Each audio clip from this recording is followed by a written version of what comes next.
안녕하세요. 세상을 이롭게 하는 일에 관심 많은 승무원쌤 김용숙입니다. 제가 오늘은 K방역, 문재인 정부가 그토록 자랑하던 K방역이 얼마나 사기이고 허술한지 그 얘기를 지금 해보려고 합니다. 지금 제가 드리고자 하는 얘기는 제가 직접 경험한 일이기 때문에 제가 경험한 일 중심으로 말씀을 드리고, 이 제 방송을 시청하시는 여러분들께서도 만약 백신 부작용이나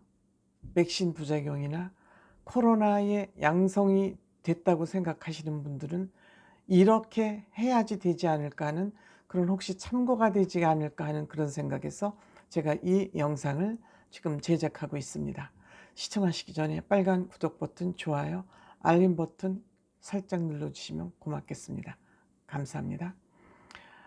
지금 오늘 코로나 확진자가 22만 명이 됐습니다. 22만 명이 넘었습니다. 하루 확진자가 8만 명이 넘었습니다. 그 속도가 거의 기하급수적이라고 해도 과언이 아닐 만큼 이렇게 코로나 양성 환자가 증가하고 있는데, 정부에서는 선거를 앞두고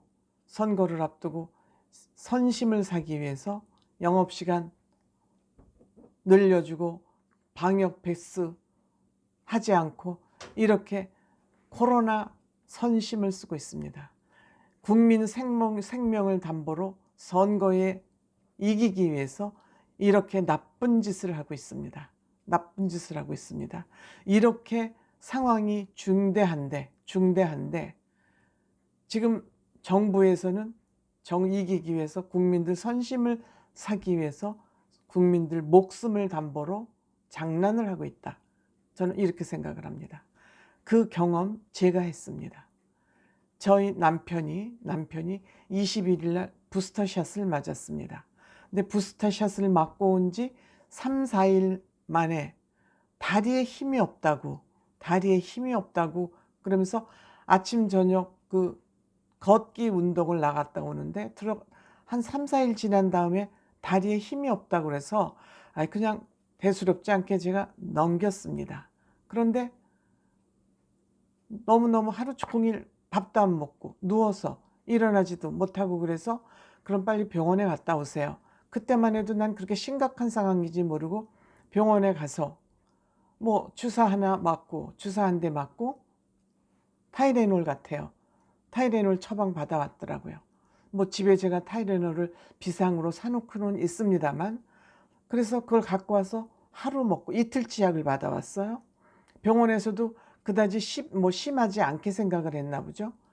이틀치 약을 받아왔길래 하루치 약을 먹고 그 다음 날이 되었는데, 점심에 밥을 먹으려고 젓가락으로 냉면을 이렇게 뜨는데 팔이 그냥 사시나무 떨리듯이 떨고 있는 거예요. 그래서 난 이 사람이 또 일부러 그러나고 팔을 꽉 잡았는데도, 제가 그 팔을 잡았는데도 멈추질 않는 거예요. 그래서 이제 제가 할 수 없이 너무너무 심해서, 그때까지만 해도 저는 열이 높을 것이라고는 생각을 못했죠. 그래서 할 수 없이 참다가 제가 119에 신고를 했습니다. 그날이 28일입니다. 28일 날 신고했더니 119는 차는 빨리 오더군요. 근데 와가지고 열을 재보더니 열이 굉장히 높았대. 그래서 이제 그렇게 추워했던 거예요. 그러니까 이게 이제 상식이 없으면 이렇게 당황할 수밖에 없는 거죠. 그 열을 재보더니 코로나 같다는 거예요. 근데 저희는 요새 굉장히 조심을 하고 살기 때문에 외출을 거의 안 하고 있습니다. 그런데 병원 와가지고 병원을 한 119 대원이 한 20군데도 전화를 더 하는 것 같아요. 20군데도. 그러면서 자꾸 앰뷸런스 119 구급차를 가서 타서 그 안에서 산소 포화도 하고 혈압하고 재면서 자꾸 그 안에 차에 내려가서, 병원은 예약이 안 돼 있는데 자꾸 차로 내려가자는 거예요. 그래서 제가 화가 나서 병원 예약이 안 되는데 차에 뭐하러 내려가냐. 그래도 병원에 거기 내려가서 전화를 하면 거기 리스트가 있다는 거예요. 그럼 핸드폰에도 리스트가 있는데 왜 내려가냐 그랬더니 거기 119가 나왔기 때문에 제 판단에 거기 CCTV가 있지 않겠습니까? 구급차 안에. 그러니까 뭔지 일을 했다는 증거를 남겨야 되는 것 같이 생각이 들었어요. 그래서 결국 뭐 지금 열이 환자가 좀 있는데 그러니까 병원마다 다 보이콧을 받아서 병원에 못 갔습니다. 그래서 다시 집으로 올라와서 그날 제가 할 수 없이 뭐 열이 나면 물 주고 제가 집에 살 수 있는 게 없잖아요. 그렇게 하면서 그 다음날 이제 밥을 거의 못 먹으니까 입맛이 그렇게 딱 떨어지더군요. 평상시에 밥을 제법 잘 먹는 사람인데 입맛이 딱 떨어지고요. 그리고 계속 떨고 그래서 이제 하루를 휴일이라 어떻게 오도 갈 수가 없어 3월 1일이라. 그래서 이제 그 다음날 또 아침에 보니까 화장실 가서 뭐 그냥 설사하고 토하고 화장실에서 결국 쓰러지고 마른 거예요. 그래서 119를 이제 다시 부르기 전에 제가 이렇게 119 또 불러봐야 또 개미 쳇바퀴 돌듯이 뺑뺑 도니까 제가 이제 보건소에 전화를 걸어서 지금 이러이러한데 전전날 119가 왔다가 그냥 갔다. 죄송합니다. 그래서 지금 119가 와도 소용이 없다. 전화하니까 다 전화해서 병실 없다 그러고 다 보이콧한다. 20군데 더 넘어도. 그러니까 119가 와도 소용이 없는데 이 상황을 어떻게 할 것이냐. 그래서 물어봤더니 어느 병원 큰 병 가시지 말고 작은 병원에 가라고 그래. 거기에서 PCR 검사를 해주는 병원이 있으니까. 그래서 병원 몇 개를 이렇게 지정을 해서 주더라고요. 그래서 전화번호를 제가 적고 지금부터 제 말씀을 좀 잘 들어주세요. 제가 그 보건소 직원 당신 이름 뭐냐? 직책이 뭐냐? 물었어요. 왜? 그 사람 말 듣고 또 전화하다간 또 뺑뺑이를 돌게 생겼기 때문에 당신이 가르쳐주는 전화번호 병원 가르쳐달라. 그래서 그 병원을 제가 한 2개를 알아보고 저희 애는 또 애대로 병원 알아보고 그래서 전화로 병원을 하니까 한 병원은 오라고 그러는데 또다시 전화를 하니까 119가 와서 전화를 119 구급대라고 전화를 하니까 없대는 거예요. 제가 걸 때는 오면 된다고 그랬는데 119 구급대라고 그러니까 오히려 병실이 없다고 그러는 거예요. 똑같은 병원이었는데. 그래서 제가 다시 보건소에 그 담당자 이름 적어놨던 걸 가지고 제가 다시 전화를 해서 네가 전화해서 병원에 전화해서 이 환자 가면 받아. 제가 그렇게 얘기했어요.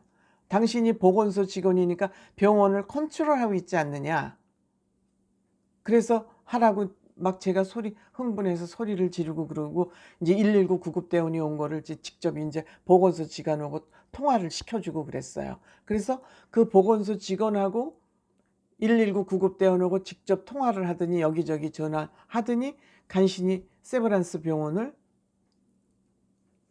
응급실을 통해서 들어가서 입원을 하는 이런 결과가 나왔는데 만약 내가 보건소 직원이 시키는 대로 뭐 119 구급대 불러서 또 하세요. 그럼 119 구급대만 부르다가 끝날 뻔했습니다. 이게 K방역입니까?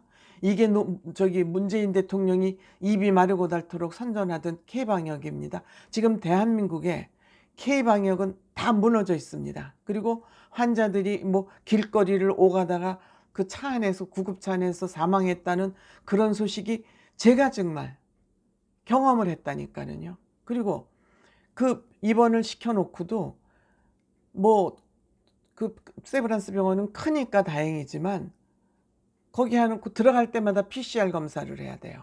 이 보호자가 들어갈 때마다 PCR 검사를 해야 되는데 거기만 있었고 입원 준비도 안 해가지고 가가지고 집에를 왔는데 그날 입원실에 올라가기 위해서 PCR 검사하니까 87,000원. 그건 본인 부담이에요. 정부에서 해주지도 않아요. 그리고 또 이제 입원 준비 집에 와서 입원 준비해갖고 병실 올라갈 때 또 PCR 검사를 해야 돼요. 지금 이렇게 되어 있습니다. 그 PCR 검사하는 거 다 본인이 87,000원 내고 지금 제가 또 이제 병실에 또 입원 준비하러 가려면 PCR 검사를 또 하고 가야 되는데 지금 이렇게 되어 있어요. 이렇게 되어 있어요. K방역 사기입니다. K방역 사기예요. 여러분들 전화하실 때 119에만 하시지 말고 반드시 보건소에 전화해서 보건소에서 제일 해결 안 되면 보건소장 바꿔달라고 그러고 보건소장 안 바꿔주면 구청한테 전화해 갖고 뭐 밑에 직원이야 무슨 죄가 있습니까? 그 최고 책임자에게 책임을 반드시 물어야 된다. 그렇지 않으면 진짜 저희 남편은 다행히 음성이 남았기 때문에 PCR 검사. 그러니까 부스터샷 맞은 후유증이 그렇게 무서운 겁니다. 정말 막 사시나무 떨듯이 떨고 부스터샷 맞으신 분들 증상이 나면은 그렇게 보건소에다 직원들 이름 알아가지고 직원 네가 해결하라. 뭐 전화번호 띡 가르쳐주고 환자가 전화해서 찾아가게 하지 말고 119도 믿지 마시고 보건소 그 멱살을 잡고 흔드시기 바랍니다. 아유, 고맙습니다.